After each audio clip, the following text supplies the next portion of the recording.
nothing like water. Hey guys, Hugh Scheffner here. Got my Black Lives Matter, Black Sabbath Master of Reality shirt on in honor of Black History Month. It is February 2021. Had an idea, it's kind of a vague one. Not really a specific artist, not really anything nailed down. We just got through watching Freaks and Geeks again. Love that show. It is very kind of crazy to watch, it being 2021, and I've almost been out of high school now for 20 years. When that show was made, I believe in the year 2000, it was 20 years before that the show took place. And of course, it's an infamic year of rock. You had 1980, 81, 82, or something like that. I think it was 80 because I think John Bonham died during the time on the show, because there was a guy on there who's a drummer. What's his name's character? And he was really into Rush, Sabbath, Kiss, all the major bands. And it was I was just really taken back by like the music that they played on there, Van Halen a lot and stuff like that. But then I got to thinking about it, like, there's certain albums that they hadn't experienced yet, like Van Halen's 1984 had not come out. Kiss hadn't taken off their makeup yet.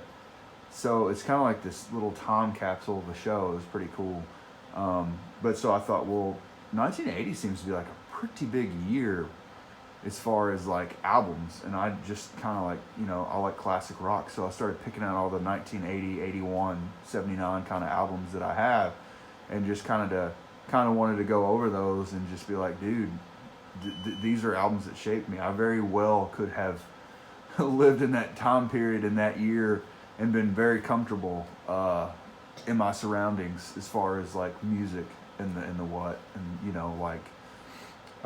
Bowie was really big. I think Scary Monsters had come out around that time. Of course, me being a Kiss fan, we'll talk about them first. It was a murky time for Kiss. You had Unmasked in 80, and then 81, of course, The Elder, trying really weird, different stuff, not your typical Kiss stuff. It was, I think Paul said they were trying to write a Pink Floyd, album or whatever, but they had been on tour with Rush at some point. Rush put, Moving Pictures out in 81, which forever changed rock music and Rush's career. Some great songs on that album. But of course, you also have to think Black Sabbath, another one of my favorite bands. They broke up with Ozzy, therefore kind of forming another band and putting out this masterpiece, Heaven and Hell. Also Ozzy, putting out his masterpiece, Blizzard of Oz, that same year. So it's kind of like you have two versions of Sabbath out there on the street. It's kind of cool. But you have other things going on in music. My beloved Michael Jackson's Off the Wall had already been out for a year. My favorite Michael Jackson album. When I was a kid, that was probably one of the first artists that kind of like touched me. I had to throw in a joke. Not really. Not like that. Musically, I love Michael Jackson. Don't know about all those weird ass rumors, but I also like stuff like, I told you about the Police box set, have every single one of their albums. This is a great album, Zenyatta Mandata. Very great album. Don't Stand So Close to Me, the major hit that everybody knows. There's a lot of hits on this. I mean, it's a really good album. You should check it out. But that's the other thing. I did a show about Van Halen last week, and I realized I don't know where my Women and Children First is, or if I even ever had it. So I went and bought it. It actually came 2 days later on Eddie Van Halen's birthday. Kind of cool. Dig that. And of course, you have the first part of the album, first two songs, Everybody Wants Some, being the second track, in The Cradle Will Rock. Everybody knows those two songs. But it's a really good album. It's solid all the way through. Some of them I'd actually never really heard before. I don't think I ever owned this album. I've listened to it a couple times on YouTube and not paid enough attention. Might have been like changing my oil or doing something outside and just happened to hear it and not really pay that much attention to it. It's not one that I spin a lot, but now I will because I have it. One thing about this one is Tora Tora is like a really quick snippet of a track, and it sounds like it's their take on Black Sabbath if you listen to it really close. So it's really cool. You should check it out. Also, I got the ZZ Top, every single one of their albums from 1970 to 1990. Diguela was out that year. Actually, this is 79, so 1980 would have been the year for them on this album. It's a really, really tough album. I mean, it's just awesome. Of course, being a Ted Nugent fan, Scream Dream with Wango Tango, being on that album, Scream Dream, it's a really good album. So, I mean, you got to think about 1980 as a high year for music. Also got in the mail today the first 5 Foreigner albums. So Head Games is one of those that around this time, 1979, 1980, they were really just throwing them out there, the hits. You know, this one has Dirty White Boy, Head Games, of course, the title track.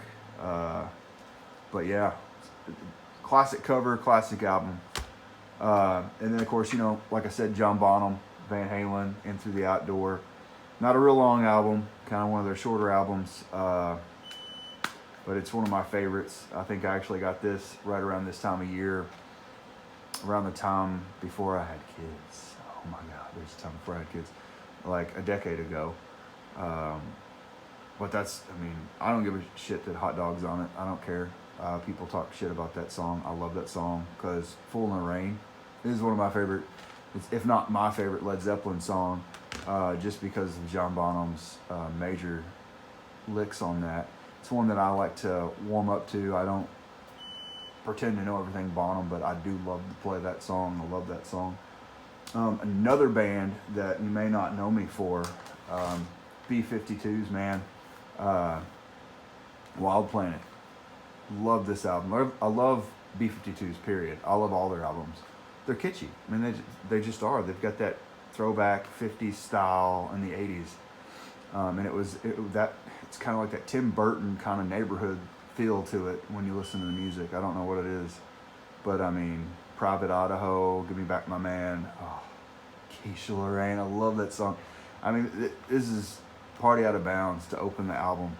Oh, love the B-52s. I always tell people I'm anywhere between Slayer and the B-52s, and then I found a video mashup. In the last couple of years, they've been doing those video mashup things where they take two artists that are, seemingly incomparable and throwing them together, and somehow it works, and it's funny to watch. And there's a video of, I believe, Slayer's Rain and Blood and I think B-52's Rock Lobster on there. So if you haven't seen it, you need to go see it. It's pretty cool. And I know I threw a lot at you today. I know there's a lot of stuff that I'm just talking about randomly. 1980, Freaks and Geeks. But it was just a thought. There's a lot of albums in my collection that really reflect that era and that show.